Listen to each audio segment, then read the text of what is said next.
If you make hip-hop beats in Studio One, then today I want to show you the best way to sample so that you can create your own melodic phrases and speed up your workflow. Before we start, if you're a Studio One user, don't forget to download my free productivity toolbar. This is a macro toolbar that sits at the top of your timeline for easy access and combines a bunch of Studio One's production functions into time-saving one-click buttons. The productivity toolbar is completely free, so if you want to start speeding up your Studio One workflow today, then click the first link down below to get access. Okay, so here I have a sample that I got from Splice, and it sounds like this.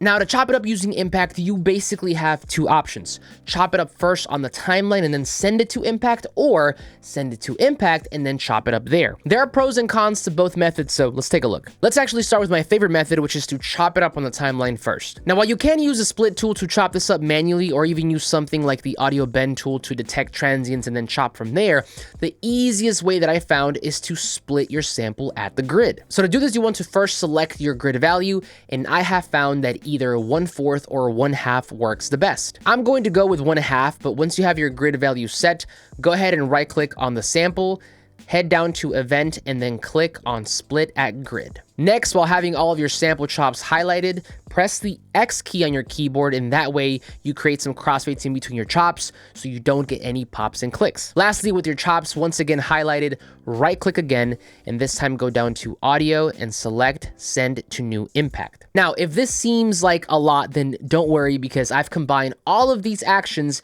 into one easy to use macro that I've added to my free productivity toolbar. I mentioned this toolbar at the beginning of the video, and if you use Studio One, then I highly recommend that you download it because it is a workflow power tool. So here is the toolbar, and I've actually updated it over the past few weeks to make it a bit more compact to fit smaller screens, but the newest addition is this chop sample macro that I added to the audio section. This button is actually a drop-down menu where you can select if you want to chop your sample based on 1/4 or 1/2 grid values. So let me show you this entire process again using this macro. First, I'll select the sample, and then all I have to do is choose my value from the drop-down menu. Once again, I'll do 1/2, but once I click on this, it's done. I've even configured it to mute the original audio events and name the new track sample chop to make it easier for you to identify. In any case, once you have all of your chops in a new instance of Impact, the next thing you want to do is click on the first pad, press and hold the shift key on your keyboard, and click on the last pad to highlight them all.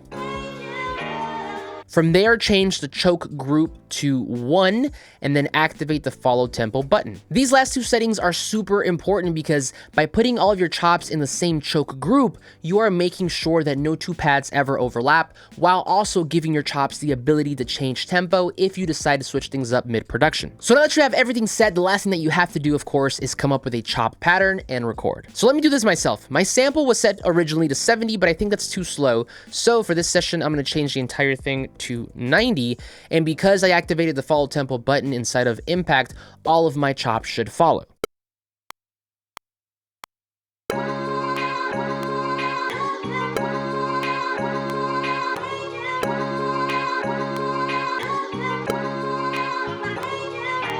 Now, once you have your pattern recorded, the last thing you might want to do here is go into the editor to quantize your notes and make them a little tighter. Now, for this, I am going to be using my Beatmaker's toolbar, which is a paid toolbar. I'll link it down below if you want to check it out. But basically, I'm going to set the velocity to 100. I'm going to quantize these like so. Now, the very last thing that I would recommend you do here after you have this recorded and quantized is to go into Impact again, highlight all of your pads, and then change the trigger from 1 shot to normal. The reason you want to do this is because if you leave it at 1 shot and then stop playback in between some sort of MIDI note that you've programmed, Impact will still continue to play out the sample in that pad until it's done. Let me show you. So again, here I have everything on 1 shot. I'm going to stop playback literally in the middle of a note here, and you'll notice how Impact will not care. It'll keep on playing until it's done. Right? So we don't want that. So go ahead and highlight all your pads and change the trigger to normal. So now if you stop playback, everything will stop. Okay, so this is, in my opinion, the best way to sample in Studio One, but it's not perfect. So now I'd like to talk about some of the drawbacks and ultimately what I wish to see in future updates to Studio One. Now, my biggest complaint with using Impact for sampling is that although splitting at the grid is the easiest way to get going, it is also a destructive approach. What I mean by this is that if after chopping you realize that you chopped wrong and wish to make edits, there is no way to do it inside of Impact. If you take a look, every pad inside of Impact is holding the exact chop that we made on the timeline, so if you wanted to make changes, we'd have to start over and re-chop. Granted, this is made easier if you use the macro I made, but it would be so much easier if you could do this inside of Impact itself. An alternate method that I found that kind of fixes this would be to send the entire loop to each pad a couple of different times instead of the individual chops. This then would allow you to move the start point and end points to create the exact chops that you want, but this also presents two problems at the moment. Problem number one is that this requires way more precision on your end to get the right start points because you aren't using the grid to help you. If you set your start points and they are not placed correctly, your loop will still sound off even if you play on beat. Additionally, and I don't know if this is a bug or maybe just my copy of Studio One, but when I change the start point of my loop for any pad while having the follow tempo button on, it actually changes the tempo of the entire loop for that pad. Check it out.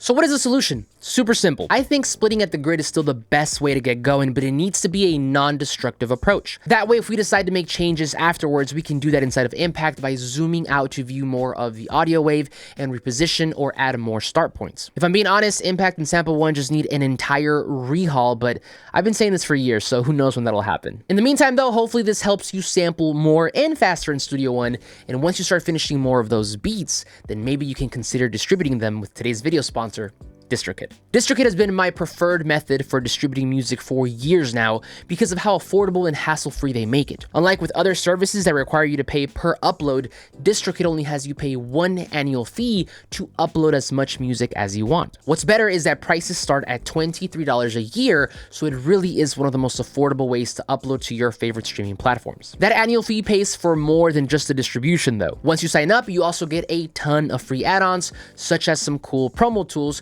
to get your music out there. So then if you're ready to spread your music out to a broader audience, then consider signing up to DistroKid by visiting ivancalderon.com/DistroKid or clicking the link down below for 7% off your first year. But there you have it, friends. That is the easiest way, in my opinion, to sample in Studio One. So hopefully this has shed some light. Don't forget to download my free productivity toolbar so that you can get that sampling macro and speed up your sampling workflow.